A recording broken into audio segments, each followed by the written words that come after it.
menjadi titik temu dari berbagai macam aliran-aliran, yaitu inspirasi-inspirasi suci yang bersumber dari agama. Yang sama jangan dibedakan, yang beda jangan disamakan. Baik yang sama maupun yang beda, semuanya harus diwujudkan kebersamaan. Karena dengan kebersamaan ini, yang sama dan yang beda bisa saling terajut secara padu dan padu untuk membangun kebahagiaan. Oke, terima kasih Bapak-bapak, Ibu-ibu sekalian yang sudah mengikuti acara ini. Profesor Mukti, Romo Andan, Pendeta Jimmy Sormin, terus kemudian Pak Astono, Chandra Dana, kemudian Biku Dharma Subo, Pak Budi juga. Terima kasih semuanya. Mudah-mudahan kita bisa jumpa lagi dan bisa ketemu dengan teman-teman mahasiswa baru secara langsung ke depan karena COVID yang sudah sudah. Terima kasih, sampai jumpa. Adik-adik sekalian, mari kita lanjutkan untuk perbincangan kita pada kesempatan siang hari ini. Dan saya kembali ke Mas Reza dan Mbak Asti. Terima kasih. Assalamualaikum warahmatullahi wabarakatuh. Terima kasih. Tadi saya sempat putus. Jadi saya tidak minta maaf. Ini Tuhan punya rencana, Google yang menentukan ini. Baik, Bapak. Terima kasih, Bapak. Terima kasih, Biku. Ya, Apa nanti ketemu sama Mr. Pro ya? Betul sekali. Terima kasih. Insya Allah. Dan kami juga ucapkan terima kasih kepada Bapak Dr. Komandan, sampai ketemu. Selaku Kepala Center Universitas Indonesia yang telah memandu jalannya diskusi dengan para tokoh sampai ketemu agama. semuanya. Betul sekali, Sasti, dan mudah-mudahan para teman-teman mahasiswa baru juga bisa mempelajari juga dan mengamalkan dari Pancasila itu sendiri berdasarkan perspektif dari agama masing-masing. Betul gitu sekali. Dan baik, tadi, Sasti. Ya, pengalaman yang sangat indah betul. Pemandangannya sangat indah seperti yang tadi Pak Sastro juga sempat sebutkan bahwa itu bisa kita lihat keberagaman tetapi dirajut dengan Pancasila, Reska. Betul sekali. Jadi mudah-mudahan apa yang disampaikan oleh para narasumber tadi yang dipandu oleh Pak Sastro mudah-mudahan bisa meningkatkan rasa cinta tanah air kita terhadap bangsa Indonesia, dan yang paling penting adalah mengamalkan Pancasila itu sendiri. Betul Baik, sekali. Sasti dan juga para mahasiswa, selanjutnya kita akan mengajak para mahasiswa baru. Kalau kemarin sudah dikenalkan sistem akademik, kali ini kita juga akan mengajak mahasiswa baru untuk mempelajari dan mengenal lebih baik lagi sistem akademik yang ada di Universitas Indonesia. Betul dan sekali. sesi kali ini akan dipandu oleh Ibu Dr. Anda Amelita Lucia MSI, Kepala Biro Humas dan Keterbukaan Informasi Publik Universitas Indonesia. Kepada Ibu Amelita, kami persilakan.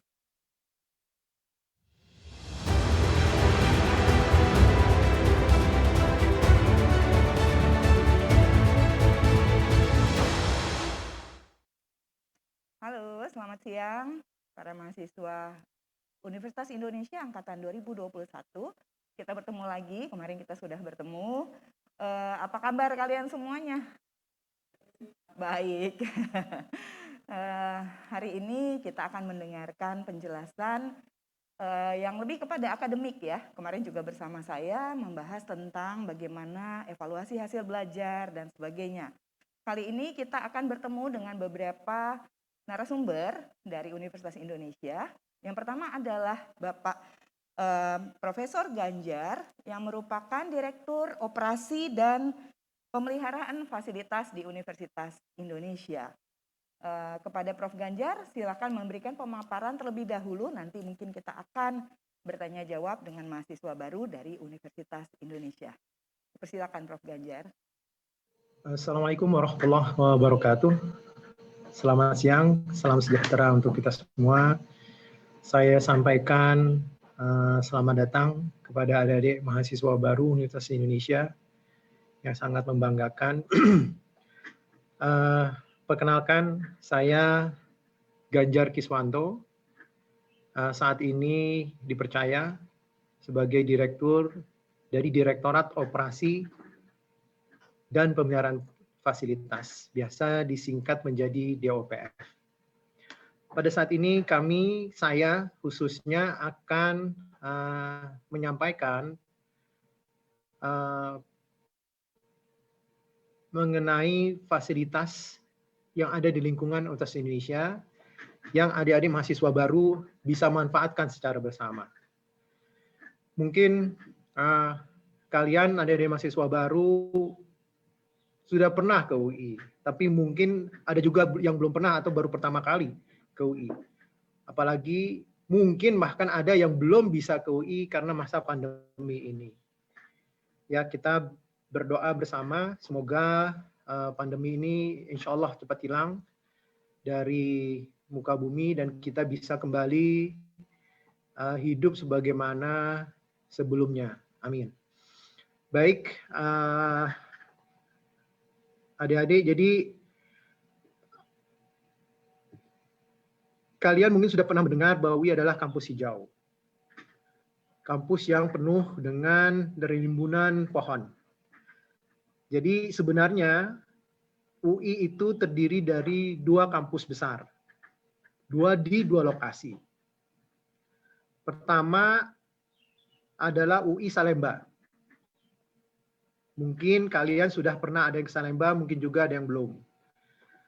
Salemba itu tepatnya di Jalan Raya Salemba, nomor 4 dan nomor 6. Nah, Salemba ini adalah kampus UI yang pertama. Pertama kali berdiri adanya di situ yaitu di Gedung Stuvia, Fakultas Kedokteran. Luasnya sendiri sekitar 9,3 hektar. Jadi 93.000 meter persegi lah. Cukup luas. Jadi saat itu hampir seluruh fakultas sebelum tahun 1987 semuanya berlokasi, berpusat melakukan kegiatan akademik di kampus Salemba. Namun setelah tahun 1987, karena kebutuhan pengembangan UI sebagai sebuah universitas yang besar, sebuah universitas yang memegang nama bangsa, lokasi di Salemba sudah tidak layak lagi untuk pengembangan yang jauh ke depan. Akhirnya pada tahun 1987, alhamdulillah UI pindah sebagian besar ke Depok. Jadi di Depok itu luasnya berlipat-lipat kali, 3 kali lipat dari luas kampus yang di Salemba. Kurang lebih saat awal luas kampus Depok itu sekitar 320 hektar. Tapi kemudian terakhir di tahun 2015-an, 2014-an berkurang sekitar 9 hektar karena untuk lintasan tol. Jadi sekarang ini kurang lebih luasan kampus UI kurang lebih ya sekitar 300 lebih hektar.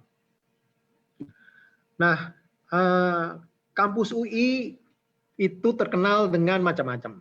Jadi pertama karena hijaunya dan juga karena ada danau. Jadi banyak sekali khususnya setiap hari Sabtu dan Minggu masyarakat berbondong-bondong ke kampus UI untuk menghirup udara segar, untuk berolahraga, melakukan aktivitas sendiri maupun bersama teman, kerabat, keluarga. Dan banyak yang melepas lelah di sekitar danau UI. Nah, perlu kami sampaikan, danau UI itu jumlahnya ada 6. Nah, namanya itu adalah kampus. Jadi diambil dari nama pepohonan, karena memang UI adalah universitas yang penuh dengan pohon-pohon. Jadi pertama adalah Danau Kenanga. Jadi singkatannya nanti menjadi kampus Kenanga. Kenanga ini danau yang di depan perpustakaan atau di dekat rektorat. Nah, itu namanya Danau Kenanga. Kemudian Danau Agatis. Danau Agatis ini danau yang di dekat Fakultas MIPA atau dekat sarana olahraga. Kemudian yang M itu Danau Mahoni.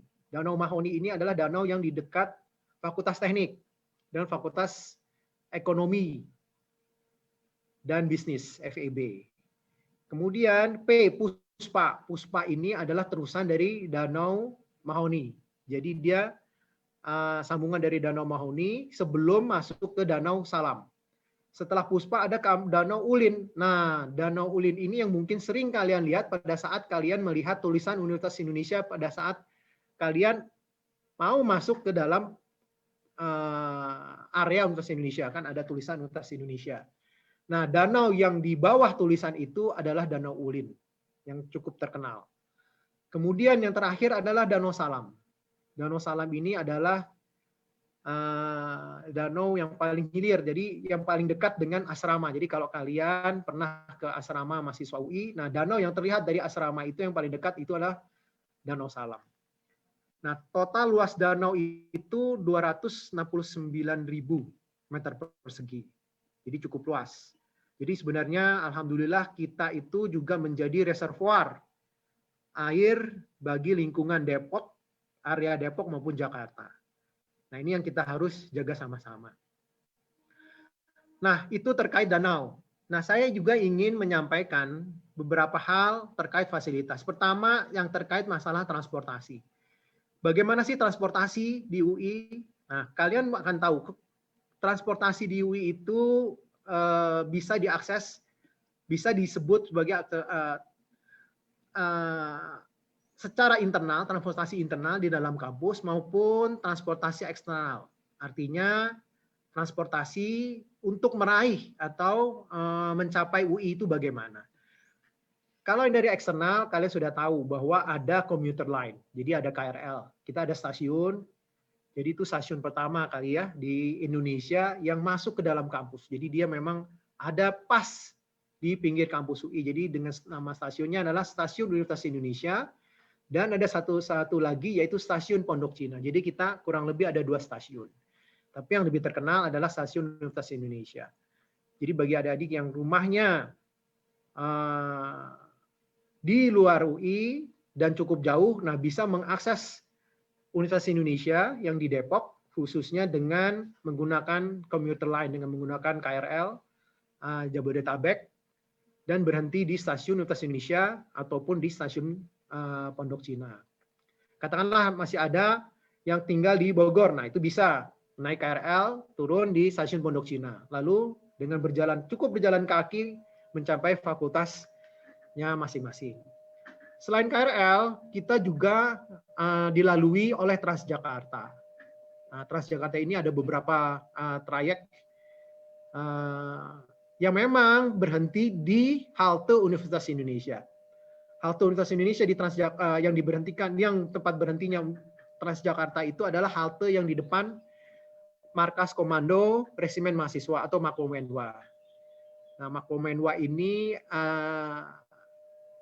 dekat dengan, kalau kalian belum pernah tahu, dekat dengan flyover.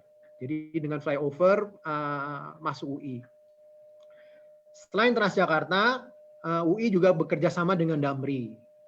Jadi bagi adik-adik yang katakanlah ingin keluar, katakanlah ingin ke bandara, khususnya ke Suta, nah ada Damri yang dia stay di dalam pada waktu-waktu tertentu memang di Universitas Indonesia, di lokasinya di dekat Wisma Makara, dekat asrama UI. Bila ingin ke Bandara Suta, nah itu bisa naik Damri di dekat asrama atau dekat Wisma Makara pada jam-jam yang telah ditetapkan. Kemudian kita juga diakses oleh beberapa angkutan umum, ya khususnya mereka berhenti di halte Universitas Indonesia ataupun di dekat Pondok Cina lalu berjalan ke arah UI. Jadi alhamdulillah tidak susah menggunakan transportasi umum untuk mencapai Universitas Indonesia. Nah, kalau di dalam Universitas Indonesia sendiri, kami menyediakan beberapa fasilitas, yaitu pertama yang terkenal sekali, yang disebut bis kuning atau biasa disebut bikun. Nah, bikun ini ada dua rute. Pertama, rute yang disebut sebagai rute merah dan rute biru. Nah, rute merah ini dia kalau berhentinya selalu berangkat dari asrama mahasiswa. Dari asrama mahasiswa, kemudian terus melewati halte Universitas Indonesia. Jadi kalau ada mahasiswa yang turun dari angkutan atau dari Transjakarta di halte Universitas Indonesia, ya itu akan naik di halte Universitas Indonesia, akan naik bis kuning, bikun di halte Universitas Indonesia. Kemudian dari situ berangkat ke stasiun Universitas Indonesia. Nah, teman-teman yang turun dari KRL, naik bikun, nah itu dari stasiun Universitas Indonesia. Kemudian dari bikun sendiri, setelah naik Bikun, nah itu ada 2 jalur, yang lurus atau yang belok. Lurus itu rutenya ke Fakultas Hukum sampai ke MIPA dan kembali lagi nanti ke asrama. Kemudian yang belok itu adalah yang ke Fakultas Psikologi, Fakultas Fisip, Ekonomi, Teknik, dan nanti kembali lagi juga ke asrama. Jadi ada dua rute yang disesuaikan dengan fakultas yang ada, sehingga tidak selalu mahasiswa, kalau satu rute kan mungkin ada mahasiswa yang selalu ke belakang sampainya, tapi kalau di sini kami membagi sehingga kurang lebih sama rata lah tibanya, tidak terlalu lama menunggu untuk sampai tiba di fakultas. Nah, selain itu kami juga menyediakan sepeda kuning dan skuter. Nah, sepeda kuning ini kami bekerja sama, Universitas Indonesia bekerja sama dengan Goes. Ada yang elektrik ataupun manual dan juga skuter. Kalau skuter ini dia elektrik. Jadi adik-adik bisa menggunakan itu. Nah, memang sekarang tidak terlihat karena saat ini lagi masa pandemi. Bis kuning juga tidak beroperasi karena tidak ada mahasiswa, karena seluruh mahasiswa belajar dari rumah. Kemudian seluruh staf juga dosen dan karyawan juga bekerja dari rumah. Sehingga aktivitas bis kuning kami hentikan sementara, begitu juga dengan sepeda kuning dan skuter. Kami juga hentikan sementara. Nah, satu lagi adalah bagi adik-adik yang senang jalan. Nah, ini kami sudah siapkan yang kami sebut sebagai pedestrian highway. Nah, pedestrian highway ini sudah alhamdulillah menyambung dari mulai stasiun, dari KRL, Universitas Indonesia, dari stasiun Universitas Indonesia ya, sampai ke fakultas masing-masing. Jadi alhamdulillah pedestrian ini sudah disiapkan. Baik itu menggunakan khusus pedestrian highway maupun menggunakan trek sepeda yang bisa digunakan secara bersamaan. Jadi trek itu adalah trek sepeda, tapi juga bisa dilalui oleh pejalan kaki. Sehingga bagi yang misalnya merasa lebih senang untuk berjalan kaki, silahkan. Karena treknya sudah kami siapkan, jalurnya sudah kami siapkan, yang insya Allah aman bagi yang memang menikmati untuk berjalan kaki ke fakultasnya masing-masing. Oke, itu mengenai transportasi. Kemudian ada satu lagi transportasi model sistem transportasi yang kami kembangkan baru-baru ini, yaitu di tahun 2018, yaitu yang kita sebut sebagai Biker Auto Ring Road. Kenapa ada Biker Auto Ring Road? Biker Auto Ring Road ini kami UI kembangkan adalah untuk mengurangi kepadatan lalu lintas di dalam kampus UI. Khususnya kepadatan dari kendaraan roda 2. Kepadatan dari kendaraan roda 2 yang digunakan oleh masyarakat umum. Sehingga kami menyediakan jalur khusus bagi masyarakat umum untuk jalan di periferi atau di pinggir kampus UI. Sehingga masyarakat umum ini dari beberapa tempat dapat mencapai lokasi yang diinginkan tanpa perlu masuk ke dalam kampus UI, ke dalam tengah-tengah jalan yang ada di kampus UI.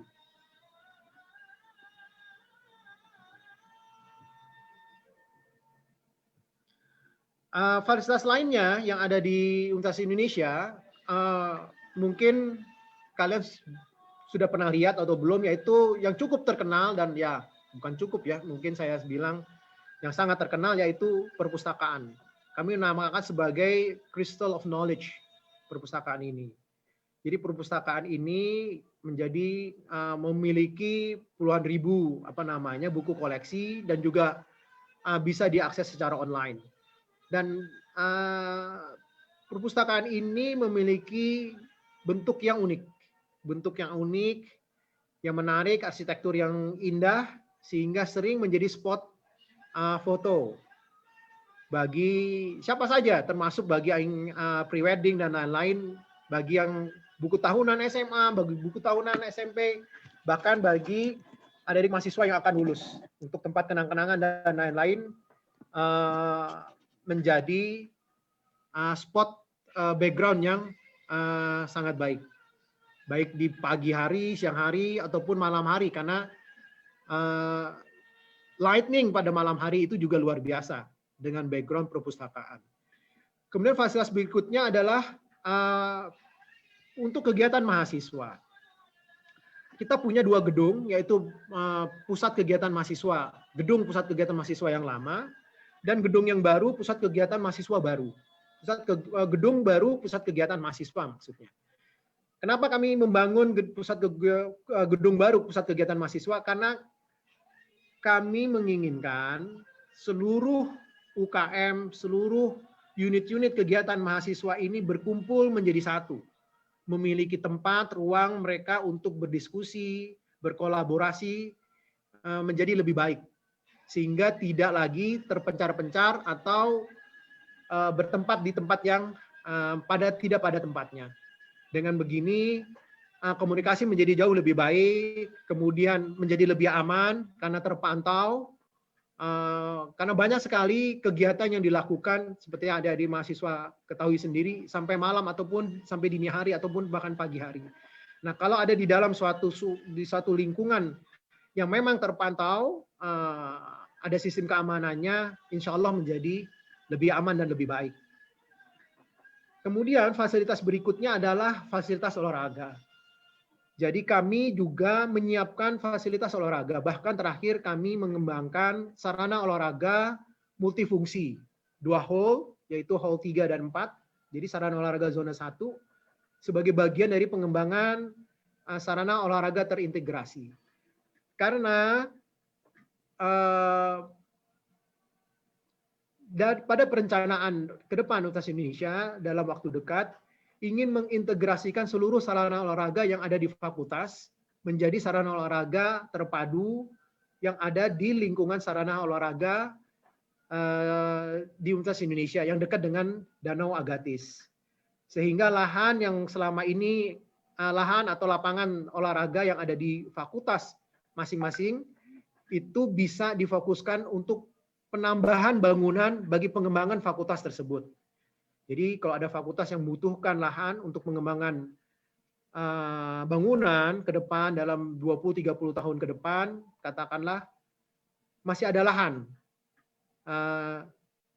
bagi fakultas tersebut untuk mengembangkan fakultasnya. Katakanlah misalnya di fakultas ekonomi, kalau memang membutuhkan bangunan, nah, sarana olahraga yang ada di Fakultas Ekonomi itu bisa dijadikan salah satu area untuk pembangunan gedung Fakultas Ekonomi berikutnya. Kenapa? Karena sarana olahraganya sudah disiapkan UI menjadi sarana olahraga yang terpusat. Kemudian kami juga UI memiliki banyak sekali fasilitas ruang rapat dan diskusi. Nah, ini sering dipakai oleh adik-adik untuk BEM khususnya atau ikatan mahasiswa untuk membuat diskusi, membuat seminar, international conference atau national conference dengan berbagai pihak ataupun dengan berbagai macam audiens. Nah, kemudian ada juga fasilitas hunian. Kita juga ada 2 fasilitas hunian, yaitu asrama yang dikhususkan bagi mahasiswa, khususnya adalah mahasiswa tingkat pertama. Kemudian juga di situ ada untuk mahasiswa asing dan juga ada hunian untuk umum yaitu yang dinamakan Wisma Makara. Sekarang namanya menjadi Makara Hospitality Management MHM. Di sini seperti sebuah hotel, jadi bisa diakses oleh umum. Bila ada orang tua dari mahasiswa yang dari daerah atau dari luar Jawa atau dari luar Depok yang ingin melihat anaknya yang di asrama atau anak yang sedang kos di sekitar UI dapat tinggal di Wisma Makara. Kemudian tidak lupa juga yang sangat penting yaitu ada fasilitas kesehatan. Kita namakan klinik Makara. Jadi klinik satelit atau klinik Makara. Tepatnya ada di depan Fakultas Teknik. Nah, jadi klinik Makara ini buka dari hari Senin sampai Sabtu, tapi Sabtu itu hanya sampai sore, sampai jam 16. Untuk biasa hari kerja buka sampai malam. Nah, ini bisa dimanfaatkan oleh adik-adik memeriksakan kesehatannya. Semoga tidak ada yang diperlukan, semoga tidak ada yang memerlukan pemeriksaan kesehatan karena semuanya insya Allah sehat semua. Dan ada juga yang juga terkenal sekarang karena juga pembangunannya baru selesai beberapa tahun terakhir, baru 2 tahun terakhir, yaitu Rumah Sakit Universitas Indonesia. Rumah sakitnya cukup besar, bahkan terbesar, rumah sakit pendidikan yang terbesar di Indonesia, dengan total kapasitas sampai dengan 900, walaupun saat ini baru sekitar 300 yang dikembangkan. Nah, ini menjadi salah satu rumah sakit kebanggaan lah bagi rumah sakit pendidikan yang ada di Indonesia. Karena memiliki fasilitas yang baik, memiliki perlengkapan yang cukup mutakhir. Kemudian kita juga memiliki fasilitas keagamaan, yaitu ada masjid, Masjid Ukhuwah Islamiyah atau Masjid UI yang ada di Depok. Kemudian juga ada Masjid ARH, masjid yang lebih tua yang ada di Salemba. Nah, dalam perencanaannya kami ada wacana untuk mengembangkan rumah ibadah bagi adik-adik yang beragama Protestan, Katolik, Hindu dan Buddha di dalam satu kompleks atau satu bangunan. Nah, kemudian ada fasilitas penunjang lainnya yang cukup terkenal, cukup baik dan sangat membanggakan, yaitu Makara Art Centrum. MAC kami biasa menyebutnya. Nah, ini biasa dipakai untuk pertunjukan-pertunjukan dengan kualifikasi internasional ataupun nasional.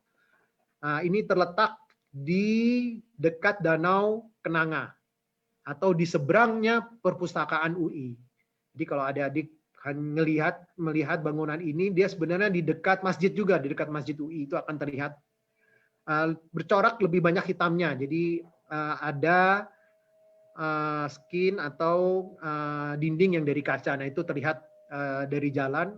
Nah, itu adalah Makara Art Centrum yang difungsikan untuk kegiatan-kegiatan seni, budaya, musik, dan lain-lain sejenisnya. Kemudian ada fasilitas penunjang lainnya yang mungkin adik-adik sudah tahu dari presentasi yang lain, yaitu sentra informasi dan pelayanan publik, yaitu kita biasa nyebutnya mudahnya ULT, unit layanan terpadu. Jadi adik-adik kalau perlu sesuatu bisa langsung kontak ke ULT yang lokasinya di dekat gedung Rektorat Universitas Indonesia Depok.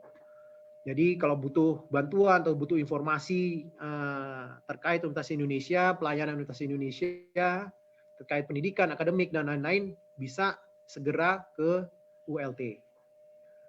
Kemudian fasilitas lainnya adalah UI ini kampus yang besar. Di Depok, Salemba, dan juga ada beberapa lokasi di luar Depok dan Salemba. Contohnya di Serpong. Nah, itu membutuhkan sistem keamanan yang handal. Nah, alhamdulillah kita memiliki UPT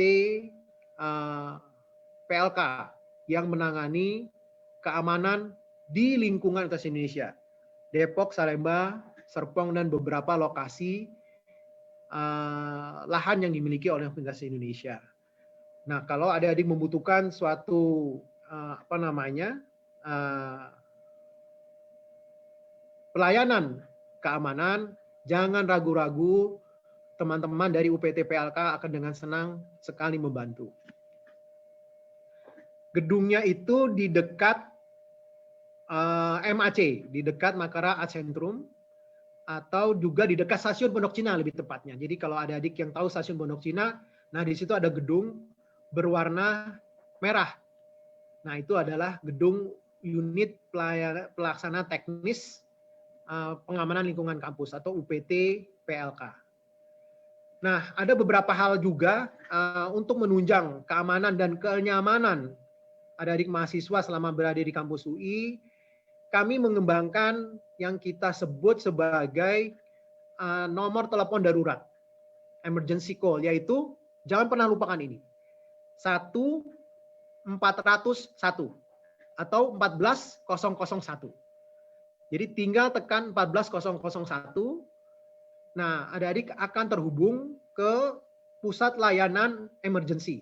Silahkan khusus untuk kebutuhan darurat. Misalnya ada katakanlah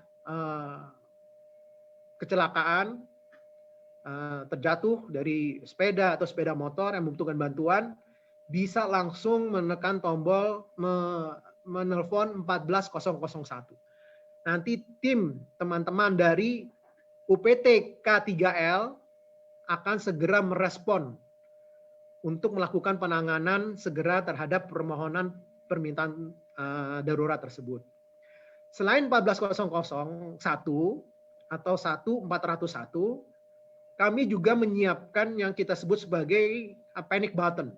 Nah, jadi mohon nanti aplikasi panic button ini, namun saat ini aplikasi ini sedang masa pemeliharaan. Kami harapkan dalam beberapa waktu ke depan, dalam 2 bulan ke depan, ini bisa aktif lagi. Panic button ini mohon bisa di-download di Play Store. Baik khusus, tapi saat ini masih untuk operating system Android. Kami akan mengembangkan untuk iOS kedepannya dalam waktu dekat. Jadi diinstal, kemudian masuk dengan SSO. Bila ada hal yang emergency, bisa langsung melakukan, tinggal memencet aplikasi tersebut. Jadi berupa button. Nah, itu bisa adik-adik gunakan, nanti akan tersambung juga dengan UPT K3L, Kesehatan dan Keselamatan Kerja Universitas Indonesia, yang akan merespon dan melacak lokasi di mana panic button tersebut ditekan, sehingga bantuan dapat segera tiba ke lokasi yang membutuhkan.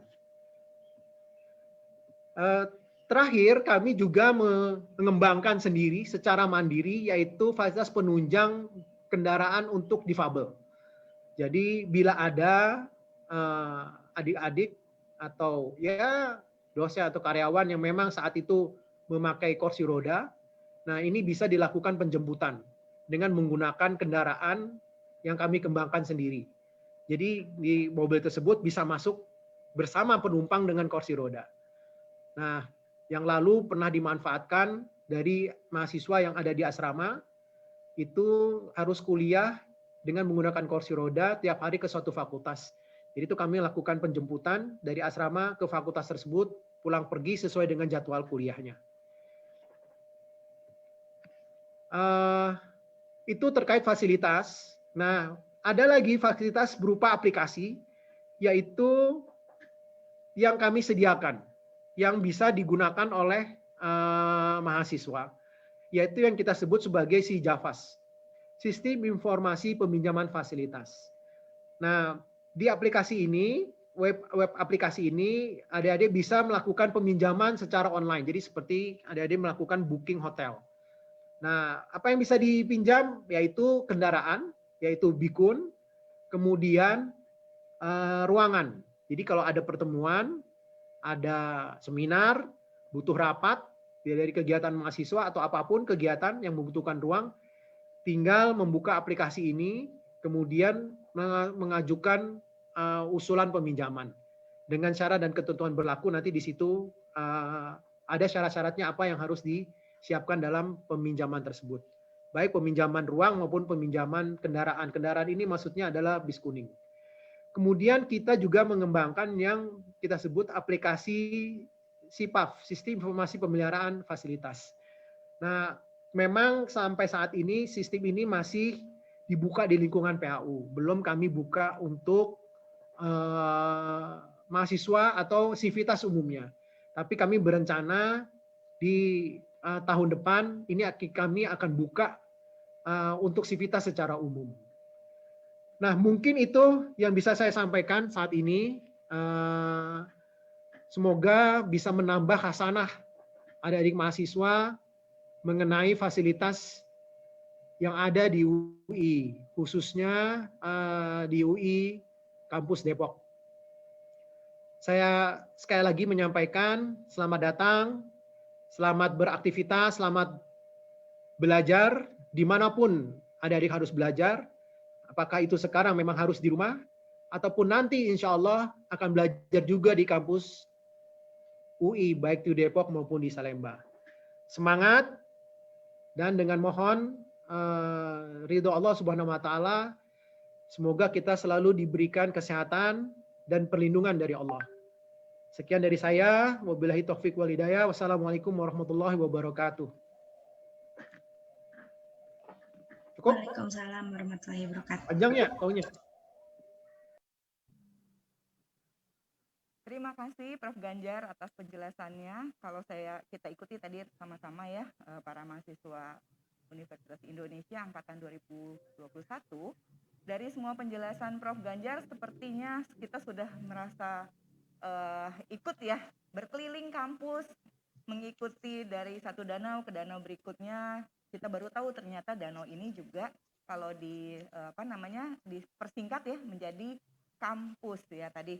KAMPUS. Ada yang mencatat nggak tadi itu kepanjangannya dari Kenanga, Agalis, Mahoni, Puspa, kemudian Ulin dan Salam, di mana luasnya lebih kurang 269 meter persegi.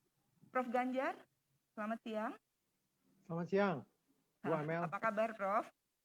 Alhamdulillah baik. Oke, Semoga ada kita sehat selalu. pertanyaan dari para mahasiswa kita ya, Prof ya. Jadi walaupun tadi penjelasannya sudah silakan. sedemikian gamblang ya, Prof ya. Tapi ada pertanyaan dari mereka, kalau kita itu kami hobinya berenang nih, Prof. Ada yang bilang hobinya berenang, bermain sepak bola gitu ya. Kemudian ada juga yang hobinya hoki misalnya ya. Itu apakah di Universitas Indonesia difasilitasi?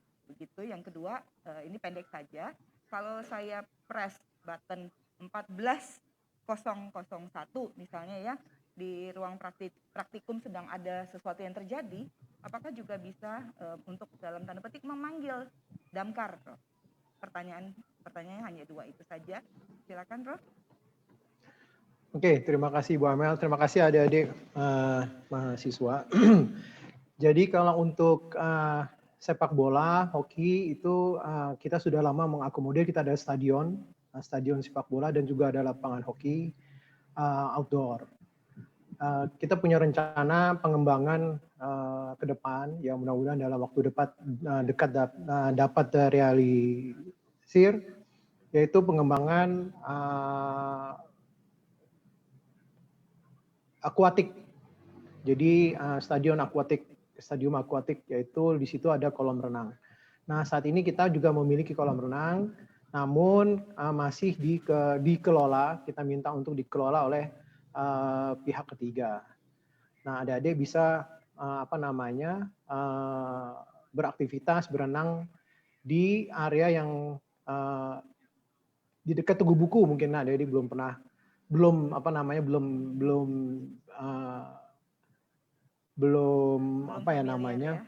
familiar dengan areanya, yaitu dulu disebut IFC, Interfaculty Club. Sekarang disebutnya VLFest. Nah, jadi silahkan bisa memanfaatkan kolam renang yang ada di situ. Sedangkan kalau stadion sepak bola itu di stadion sepak bola yang di dekat vokasi, kemudian untuk hoki juga di area sarana olahraga. Nah, itu yang pertanyaan yang pertama ya, Bu Amel ya. Iya. Nah, kemudian yang kedua adalah mengenai 14001. Jadi silahkan aja dipencet 14001. Nah, itu nanti akan ke direct ke petugas jaga dari 14001. Dalam hal ini standby personel itu dari UPT K3L. Apakah memerlukan damkar atau tidak, nanti mereka yang akan memutuskan. Seperti itu. Ataupun mereka sudah mendapatkan informasi pada saat melakukan pemanggilan 14001 tersebut bahwa diperlukan damkar, nah mereka akan langsung koordinasi dengan pihak PLK dan damkar dari Pemkot Depok. Ataupun di Jakarta kalau itu berlokasi di Salemba. Demikian Bu Amel. Oke, terima kasih Prof. Ganjar. Kita berharap semoga panic button yang tadi dijelaskan oleh Prof. Ganjar juga segera bisa terrealisasikan. Ya, semoga. Terima kasih untuk kesempatannya, Prof. Sudah mau berbagi dengan adik-adik mahasiswa angkatan 2021. Jadi kita akan lanjut ke narasumber yang lain ya Prof ya. Terima Sip. kasih atas Terima kehadiran. kasih banyak. Selamat siang Prof Ganjar. Selamat siang. Saya izin pamit. Iya, terima kasih. Salam sehat ya Prof. Baik, kita lanjutkan ke narasumber kita yang berikutnya, yaitu Bapak Ahmad Solehan atau biasa disapa Pak Alex ya. Pak Alex ini adalah Kepala Subdirektorat dari Direktorat Kemahasiswaan Universitas Indonesia. Kepada Pak Alex dipersilakan untuk memaparkan lebih dahulu, nanti kita bisa berdiskusi selanjutnya. Silakan Pak Alex. Assalamualaikum warahmatullahi wabarakatuh. Selamat pagi, salam sehat buat semuanya. Kami ucapkan selamat datang di kampus Universitas Indonesia bagi para mahasiswa baru angkatan 2021. Selamat bergabung, dan hari ini kita akan menyampaikan program beasiswa yang ada di Universitas Indonesia. Adik-adik sekalian, di Direktorat Kemahasiswaan ada salah satu subdit, yaitu Subdit Layanan Kemahasiswaan, yang diantaranya melayani program-program beasiswa yang diperuntukkan bagi para mahasiswa di Universitas Indonesia. Saat ini kurang lebih ada 112 miliar dana yang dikelola oleh Direktorat Kemahasiswaan, Subdit Layanan Kemahasiswaan, dan diterima kurang lebih dari 6.000 mahasiswa, baik S1, S2, S3 maupun program vokasi. Dan memang terbesar dari program ini diterima oleh program S1 ya, Sarjana Strata 1. Selebihnya diterima 20% oleh mahasiswa S2 dan S3 sebanyak 15%, dan program vokasional masih kecil ya, yakni sebesar 2%. Dari total beasiswa ini, kalau kita klasifikasikan, 86% adalah beasiswa yang berasal dari pemerintah, dari semua instansi baik kementerian, dan terutama juga yang paling besar di kita itu dari Kementerian Pendidikan, Kebudayaan, Ristek, dan Teknologi. Jadi KIPK, beasiswa unggulan, beasiswa afirmasi, dan yang lain-lain penyumbang proporsi beasiswa terbesar dari pemerintah. Selebihnya sebanyak 14% adalah beasiswa non pemerintah ya, dari swasta yang berpartisipasi dalam mendukung program pendidikan bagi para mahasiswa di Universitas Indonesia. Dan untuk penerima beasiswa, para mahasiswa ini kalau kita hitung indeks rata-rata prestasinya yakni 3,58 ya. Para penerima beasiswa ini rata-rata memiliki nilai prestasi yang bagus, yakni 3,58. Dan tadi, sebagaimana saya sampaikan, jenjang pendidikannya S1 memiliki persentase yang terbesar dalam penerima beasiswa. Lalu apa saja jenis-jenis beasiswa yang diberikan oleh Universitas Indonesia? Yang pertama bisa kita klasifikasikan namanya beasiswa prestasi, yakni sebuah program pemberian beasiswa bagi mereka yang berprestasi baik akademik maupun non akademik ya. Akademik karena dia memiliki indeks prestasi yang bagus dan memiliki karya-karya, memiliki kejuaraan-kejuaraan dan yang lain-lain. Namun juga ada yang non akademik ya, yang baik itu prestasi-prestasi lain ya selain akademik. Lalu yang kedua, kita bisa berikan beasiswa bantuan pendidikan ya. Ini kita berikan kepada mereka yang memiliki keterbatasan finansial. Jadi adik-adik meski mungkin secara prestasi tidak terlalu tinggi, namun memang sangat membutuhkan support untuk finansial untuk menuju penunjang biaya perkuliahan, kesuksesan belajar, kita berikan beasiswa bantuan pendidikan. Yang ketiga, kita berikan namanya beasiswa pendidikan, yakni beasiswa yang diberikan bagi mereka yang memiliki prestasi akademik ataupun non akademik dan keterbatasan finansial. Jadi ini beasiswa memang kombinasi ya. Jadi ini mereka yang berprestasi akademik, namun juga delalahnya memang memiliki keterbatasan finansial. Jadi kita menyiapkan program untuk beasiswa tersebut. Lalu ada beasiswa ikatan dinas, ya. Beasiswa ikatan dinas ini biasanya sama mitra selain diberikan beasiswa untuk menutup biaya BOP, biaya personal pendidikan, juga biaya penunjang pendidikan, BPP-nya, namun juga sekaligus nanti begitu lulus diharapkan untuk langsung menjadi keluarga besar dari mitra pemberi beasiswa, seperti misalnya dari perusahaan tertentu dia bekerja sama dengan UI untuk program pendidikan, mereka mencari talent-talent yang memiliki spesifikasi atau kebutuhan-kebutuhan yang dianggap sesuai dengan kebutuhan mitra, maka dia langsung mengkontrak mahasiswa untuk diberikan bantuan biaya pendidikannya, di biaya penunjang pendidikannya, baik itu untuk keperluan beli buku, keperluan living cost, namun juga nanti ada komitmen setelah lulus langsung menjadi bagian dari mitra kerja. Jadi lulus langsung bekerja. Nah, berikutnya ada beasiswa afirmasi ya. Ini beasiswa yang diberikan oleh Kemdikbud dengan syarat dan ketentuan tertentu. Nah, ini saat ini di UI itu ada beasiswa afirmasi dari Dikti untuk program Papua, Papua Barat dan 3T ya. Nah, ini memang langsung diasuh atau langsung diberikan oleh Dikti. Ya, adik-adik nanti bisa memanfaatkan program-program jenis beasiswa ini untuk diakses kepada kalian semua, bahwa di UI beragam banyak jenis beasiswa yang bisa ditawarkan, dan jangan sampai kita tidak mendapatkan informasi terkait dengan program-program beasiswa ini. Kalau Anda nanti mendapat beasiswa, nah, nanti apa aja yang bisa didapatkan? Biasanya Anda akan mendapatkan satu komponen beasiswa itu oleh para mitra macam-macam. Satu, diberikan biaya pendidikan. Biaya pendidikan itu yaitu biaya yang dibutuhkan untuk biaya operasional pendidikan ya. Misalnya Anda didapat beasiswa dari mitra tertentu. Anda diberi BOP Anda saat ini misalnya 10 juta, maka Anda akan mendapatkan biaya BOP 10 juta. Atau hanya dibantu komponen beasiswa yang diberikan biaya penunjang pendidikan. Jadi si mitra memberikan biaya dukungan untuk membantu penyelesaian studi. Jadi misalnya untuk beli keperluan beli buku, beli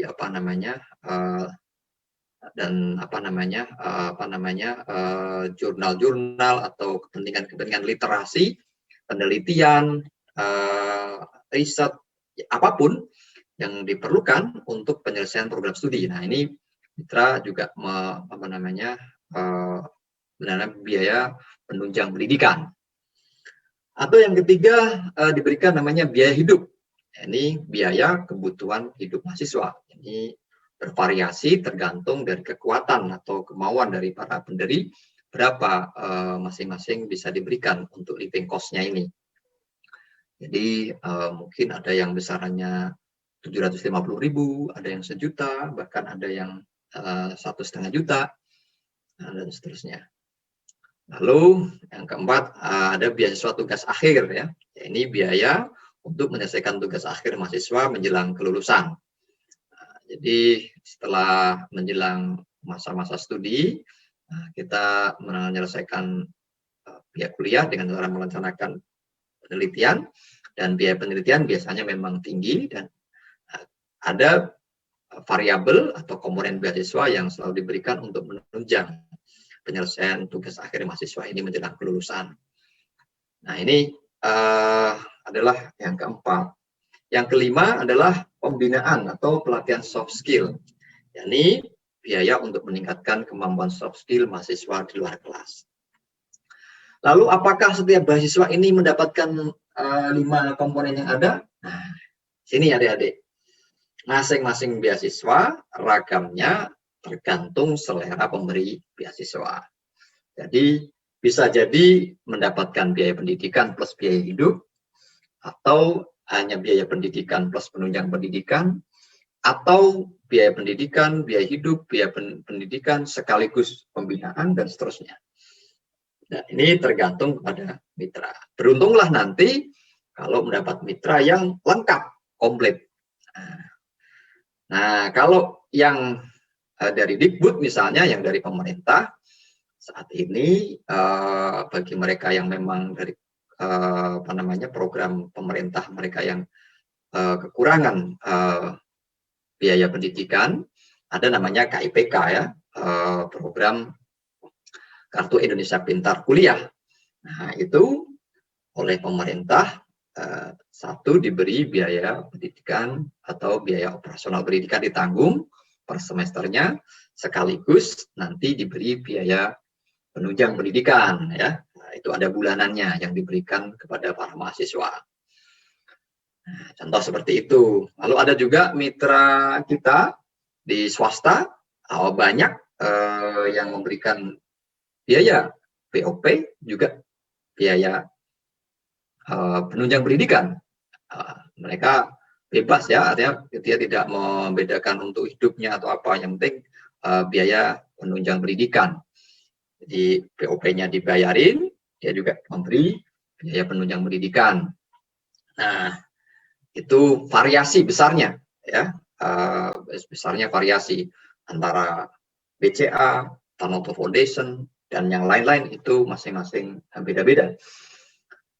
Nah, rata-rata memang semua mitra itu hari ini yang paling menggembirakan sebetulnya mitra-mitra kita itu membekali dengan yang kelima ini, pembinaan atau pelatihan soft skill ya. Jadi selain diberi biaya tadi itu yang langsung kepada rekening mahasiswa, yang langsung diberikan kepada mahasiswa, mereka mitra ini juga menyelenggarakan pembinaan dengan pelatihan-pelatihan pengembangan sumber daya manusia untuk leadership-nya, kemampuan manajerialnya, kemampuan lain-lainnya itu, sehingga sangat bermanfaat bagi mahasiswa di dalam pengembangan karakter dan kepribadian masing-masing. Nah, lalu yang paling pokok pada adik-adik sekalian adalah bagaimana cara kita mendapat akses informasi ini. Semua informasi beasiswa di Universitas Indonesia terkumpul dalam satu sistem informasi beasiswa di laman beasiswa.ui.ac.id. Ya, jangan lupa kepada para mahasiswa untuk selalu aktif melihat, memonitor apa yang ada di dalam informasi laman beasiswa.ui.ac.id. Nah, disinilah semua informasi beasiswa ini diinformasikan kepada seluruh para mahasiswa di Universitas Indonesia, baik bagi program vokasional, strata 1, strata 2, maupun strata 3. Jadi Anda kalau misalnya ketinggalan informasi karena tidak melihat, jangan salahkan siapa-siapa, salahkan diri sendiri. Kenapa luput memonitor laman beasiswa.ui.ac.id? Karena di sana semua pergerakan informasi ada terjadi ya, untuk semua informasi beasiswa.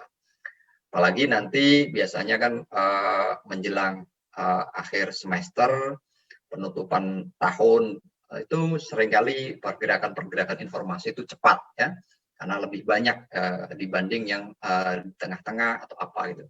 Intinya semua program beasiswa ini terkumpul pusat informasinya di laman beasiswa.ui.ac.id. Nah, karena itu pada adik-adik sekalian, pantengin terus kalau kita ingin mendapat akses informasi beasiswa di laman ini. Di sana kita akan mendapat informasi penawaran beasiswa, yakni paket-paket beasiswa apa aja yang sedang ada, yang ditawarkan hari ini, ada listnya. Lalu kalau Anda tertarik yang mana, ya, tertarik yang mana dari misalnya pada saat ini ditawarkan ada 10 jenis beasiswa, Anda lihat ini dapatnya apa saja yang paling pas buat saya dan kemungkinan kompetitif buat kita, ambil. Nah, lalu Anda langsung ambil formnya, klik daftar beasiswa. Setelah itu, setelah Anda daftar, lengkapi dengan berkas-berkas yang diperlukan, baik itu IPK-nya, surat pernyataan, apapun ya, form-form yang harus disiapkan, lengkapi selengkap-lengkapnya, lalu akan ada proses seleksi. Ikuti tahap seleksinya, tergantung berapa tahapan, mulai dari administrasi, wawancara, dan seterusnya, sampai nanti kepada pengumuman beasiswa. Semua disajikan, diinformasikan melalui laman beasiswa.ui.ac.id. ACID. Nah, jadi gitu ya. Jadi semuanya ada di sana. Jadi bagaimana alurnya? Nah, bagi Anda yang sudah punya SSO hari ini, saya yakin adik-adik semua sekarang sudah jadi bagian keluarga besar Universitas Indonesia, punya single sign on, satu user untuk akses semuanya, tinggal masuk ke laman beasiswa.ui.acid, masukkan username dan password Anda, maka nanti Anda akan bisa melihat penawaran-penawaran beasiswa yang sedang ada. Lalu Anda isi formnya, lengkapi berkas, diunggah, lalu setelah selesai semua Anda submit, dan akan ada proses seleksi. Setelah seleksi ada keputusan siapa yang menerima program beasiswa tersebut. Nah, ini adalah alur yang bisa Anda jalankan ketika akses beasiswa. Nah, saat ini ya di 2020 kemarin informasi yang bisa kita sampaikan, ada kurang lebih beasiswa non pemerintah, itu ada 62 lembaga yang tergabung di UI. Ini besarnya macam-macam, paketnya pun macam-macam, dan Anda tinggal nanti mau mengakses yang mana untuk kesempatan mendapat beasiswa ini. Ada yang ini sampai ikatan dinas, ada yang cuma BOP saja, ada yang BOP plus biaya penunjang pendidikan, dan yang lain-lain. Nah, semua nanti tersaji di alaman beasiswa.ui.acid. Untuk beasiswa ke UI yang dari pemerintah ada kurang lebih 65. Ini yang paling banyak memang tadi saya sampaikan, ini dari bidik misi KIPK ya, dulu bidik misi, sekarang istilahnya KIPK. Di Dikbud sendiri ada banyak sumber ya, selain KIPK ada afirmasi, ada BPPDN, ada yang lain-lain ya. Dan juga banyak dari S2 ya, kalau pemerintah ini seringnya banyak yang S2 untuk tugas belajar. Ini adalah daftar-daftar ya yang sepanjang 2020 ini bermitra dengan Universitas Indonesia dalam menjalin program beasiswa.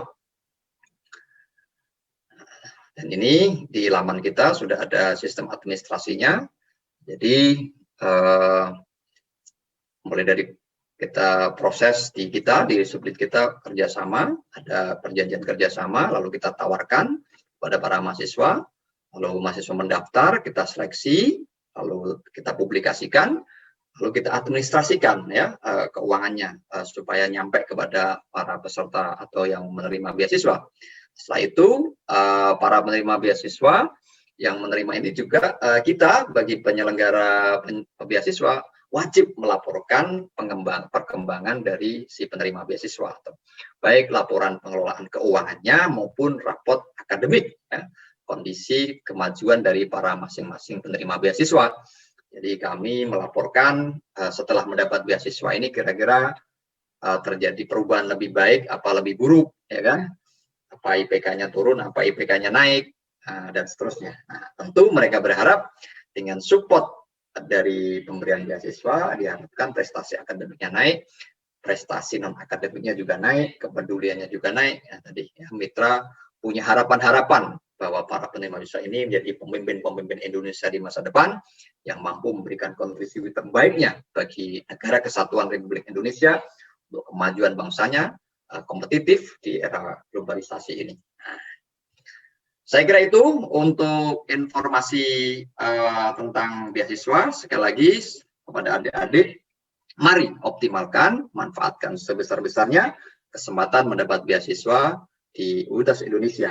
Nah, di Universitas Indonesia, insya Allah banyak mitra, banyak lembaga yang mau berpartisipasi untuk suksesnya pendidikan adik-adik semua dalam menempuh karir, menempuh masa depan yang lebih baik.